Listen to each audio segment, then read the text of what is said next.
આ છે બનાસકાંઠા જિલ્લામાં આવેલું દિયોદર તાલુકાનું ભેંસાણા ગામ.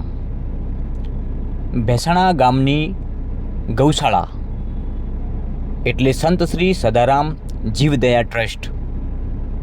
આ ટ્રસ્ટમાં બે બહેનોએ પોતાનું આખું જીવન પશુ પંખી અને પક્ષીઓ માટે સમર્પિત કર્યું છે. આ સમાધિ છે રમાબહેનની. જન્માષ્ટમીના દિવસે પોતાનો દેહ છોડ્યો છે, એટલે કહી શકાય કે ખુદ કૃષ્ણ ભગવાન એમને લેવા આવ્યા હોય. આ તસવીર જોઈને આપણું કાળજું કંપી ઉઠશે. આવી તસવીરો આ કળિયુગમાં મળતી નથી જોવા, પરંતુ બનાસકાંઠાની આ ઓગળ ધરામાં આજે પણ એટલું જ પુણ્ય છે અને ત્યારે જ આવી તસવીરો જોવા મળે છે. આ કપિરાજ રમાબેનની વિરહની વેદના જોઈ રહ્યા છો તમે. મોટા બહેન શારદાબહેન, એમની આંખોમાં આજે પણ આંસુ સુકાતા નથી. બે બહેનોની બેલડીએ આ ઓગળ ધરાનો એક ઇતિહાસ રચ્યો છે. હે કૃષ્ણ કાળિયા, હવે તું જ આ ગૌશાળાને સંભાળજે. ગનાભાઈ, તમારું જ ગામ છે. એક ઐતિહાસિક ઘટના હમણાં આપણે જોઈ રહ્યા છીએ. શું કેવું થાય? આ ઓગળજી મહારાજની પવિત્ર ધરા દિયોદરની નજીક અમારું ભેંસાણા ગામ આવેલું છે. ભેંસાણા ગામની અંદર સંત શ્રી સદારામ જીવદયા ટ્રસ્ટ પ્રેરિત સદારામ બાપુના પૂર્વ આશીર્વાદથી રમાબેન અને શારદાબેન ગૌશાળાનું ખૂબ સારું સંચાલન કરતા હતા. અબોલ જીવોના ખૂબ એમણે સેવા કરી અને ગત શીતલા સાતમના દિવસે અને જન્માષ્ટમી ઉગતી સવારના દિવસે રમાબેને છે દેહનો ત્યાગ કર્યો છે. અને રમાબેને જે આ ગૌશાળા માટે જે સેવા કરી છે એ કોઈ સીમા જ વગરની સેવા છે. અને આજે કપિરાજ છેલ્લા 7 દિવસથી અન્ન પાણી પણ લેતા નથી. અને કપિરાજ પ્રત્યેનો એટલો પ્રેમ હતો કે જેની કોઈ સીમા વગરનો રમાબેન વગર આ ગૌશાળાનો એક આધાર સ્તંભ હતો કે જે વહીવટી બાબતોમાં ખૂબ સારું ધ્યાન રાખી અને ગૌશાળાનું સારું એવું સંચાલન કરતા હતા. આજે ગૌશાળાને મોટી ખોટ છે. આજુબાજુની પંથકને જનતાને ભારોભાર દુઃખ છે. પરમ કૃપાળુ પરમાત્મા એમને ખૂબ આત્માને શાંતિ આપે અને કૃષ્ણ ભગવાન એમને લેવા આવ્યા હતા એવું પોતાની જાતે એમ કીધું છે શારદાબેનને કે મારો હવે સમય થઈ ગયો છે અને કૃષ્ણ ભગવાન મને લેવા આવ્યા છે. ખૂબ ખૂબ ગૌ માત કી જય. શું નામ છે કાકા? મારું નામ હરજીભાઈ રાયાજી ઠાકોર. કયું ગામ? ગામ ભેંસાણા. આપણા ગામમાં એક ઐતિહાસિક ઘટના બની છે. શું કહેશો? હવે એ બસ એક પરમારથી સાહેબ બાંધશે તો અને ગૌ સેવામાં આખું જીવન એણે સમર્પણ કર્યું છે. અને અત્યારે 3000 ગાયોનું કોઈ રણીધણી એક શારદાબેન સાધવી બેઠા છે. પછી એને કપિરાજ છે. કપિરાજ આજ 7-7, 8-8 દિવસ થયા છે. આજ અન્ન પાણી એધી લીધું એણે નથી.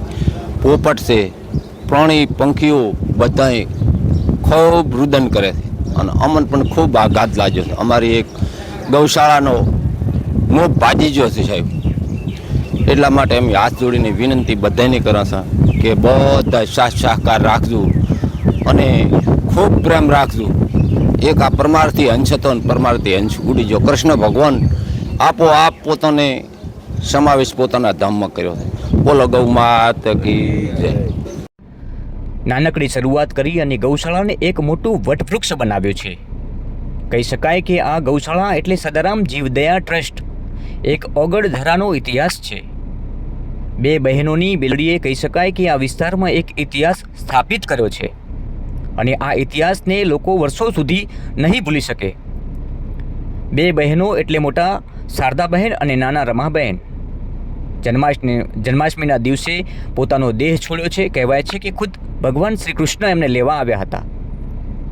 રમાબહેનના દેહને છોડ્યા બાદ જેમ જેમ દિવસો વીતી રહ્યા છે તેમ તેમ એમની સાથે રહેતા પશુ પંખીઓ પક્ષીઓ વિરહની વેદનામાં જીવી રહ્યા છે. અને જ્યારથી રમાબેને પોતાનો દેહ છોડ્યો છે ત્યારથી એક કપિરાજ જેઓએ જળ અને અન્નનો ત્યાગ કરી અને રમાબેનની તસવીર સામે રાત દિવસ રડી રહ્યા છે. હાલમાં શારદાબહેન, આપ જોઈ રહ્યા છો આ તસવીરો. તમામ એ પશુ પંખીઓ રડી રહ્યા છે, એમને સાંત્વના આપી રહ્યા છે.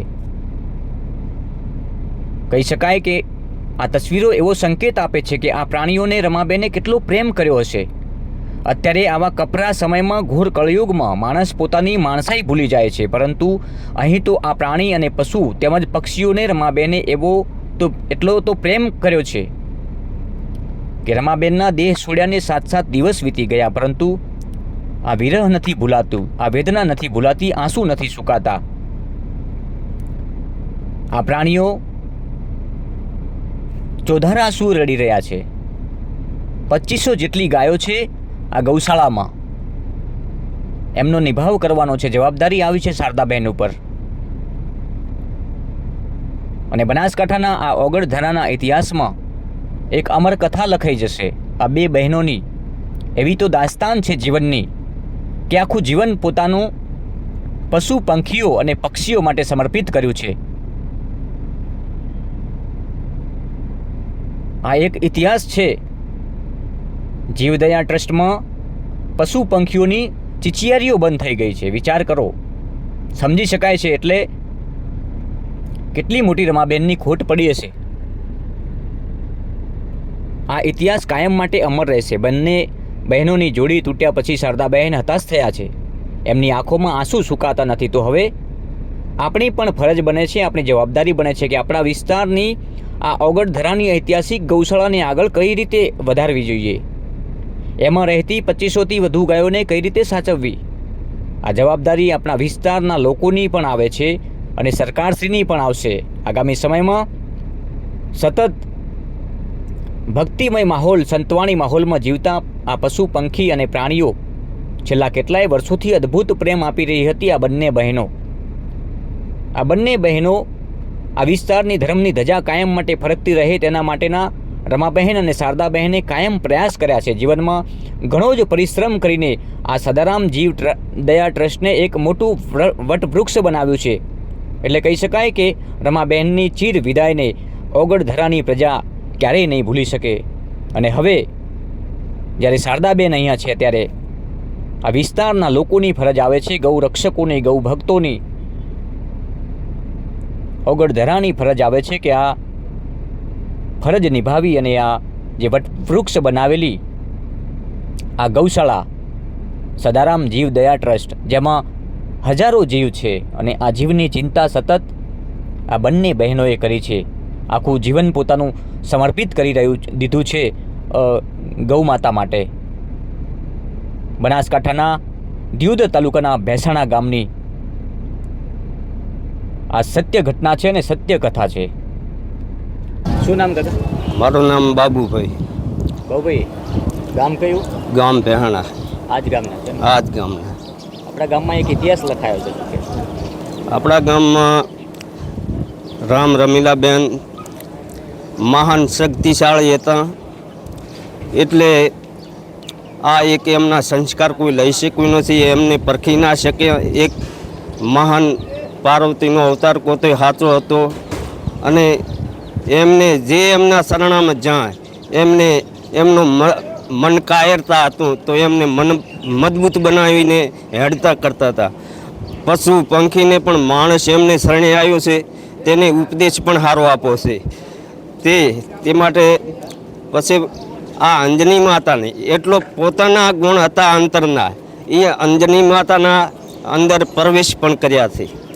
તેથી આજ 100 થી 7 દાડા જેવું થઈ ગયું છે. અન્ન પાણી કે કંઈ લેતા નથી. પણ આવી મહાન જિજ્ઞાસી આ તો કોઈ પૂર્વી જન્મના પરમાત્માએ શારદાબેન અને રંભાબેને આ ભેહણાને ગોદરે અવતાર ધારણ કર્યો છે. અને જોતાં જોતાં પણ આ શારદાબેન હાથમાંથી સૂકી જશે તો કોઈને ખબર પણ પડશે નહીં. આ એમની ધર્મની ધજા રોપી છે. કહે છે કે દયા ધર્મ કા મૂળ છે, પાપ મૂળ અભિમાન. તુલસી કે છે જગમાં જસરે છે, જ્યાં સુધી પ્રાણ દયા ના છોડીએ. જય માતાજી. શું નામ કાકા? મારું નામ વેલાભાઈ. વેલાભાઈ, શું ઇતિહાસ છે આનો? આનો ઇતિહાસ રમાબેન કને હું આવ્યો હતો 2 દાડા પહેલાં. પછી રમાબેનને કીધું થોડીક તકલીફ એવું હતું કે તમે દવાખાને જતા રહો. મારે કે દવાખાને જવાનું નથી. પછી મારો કૃષ્ણ ભગવાન બેઠો છે મંદિરમાં, એને જોવાનું એ જોઈ રહ્યો છે. હું જવાની નથી. પણ જે મારો આ જે જવાનો દિવસ છે એ તમે યાદ રાખજો. આવું તમને 2 દિવસ 2 ત્યાં પહેલાં કીધું? પહેલાં કીધું.